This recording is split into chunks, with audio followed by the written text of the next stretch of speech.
Morning guys! Ayan, magluto tayo ng champorado. Ayun na nga. Hinugasan natin yung bigas. Pagkahugas, lagyan ng tubig.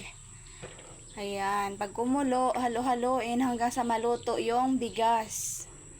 Ayan na guys, oh, medyo luto na yung ating malagkit. Malagkit itong bigas na to. At ayan, mayroon tayong nalusaw na chocolate. At ilagay na po natin sa dyan.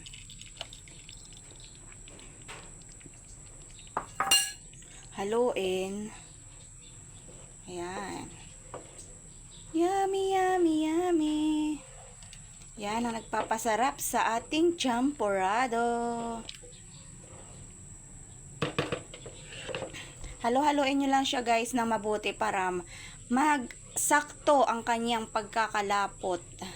Kasi pagka yan ninalo-halo nyo, lalapot yan ang husto. Yan. Maraming halo ang ating magagawa dito. Kasi didikit yan sa ilalim pag hindi nyo hinalo.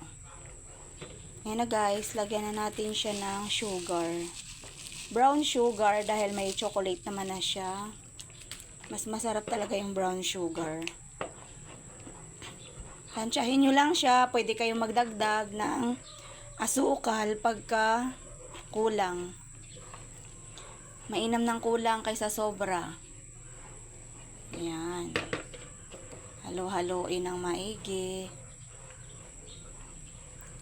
Yan ang masarap na champorado.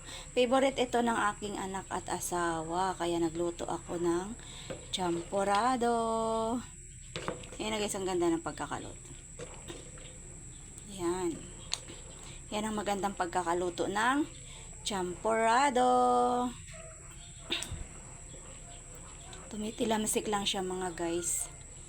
Pero haluin nyo lang siya ng haluin. Yan. Hanggang sa maluto. Medyo hindi pa bumukadkad yung kanyang kanin. Pagka bumuka na yung kanin niya, luto na siya. Ayan. Yan. Hilaw pa yan guys.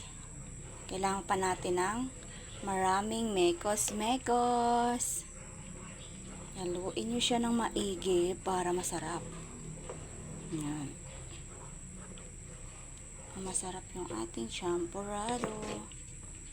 Ayan. Ayan na muna natin siyang kumulo. Ayan, luto na yung ating champorado. Tingnan nyo siya guys, pag luto na, oh, bumubuka na yung kanyang kanin. Yan, ganyan siya guys, luto na. Sumandok na. Dahil tayo ay kakain na. Masarap ito pagka mainit-init. Tapos lagyan natin ng maraming milk. Ayan na guys, ready na yung ating champorado. So ayan na guys, nailipat na natin siya sa lagayan. Ilagyan na natin siya ng milk. Ayan, maraming gatas. Ayan.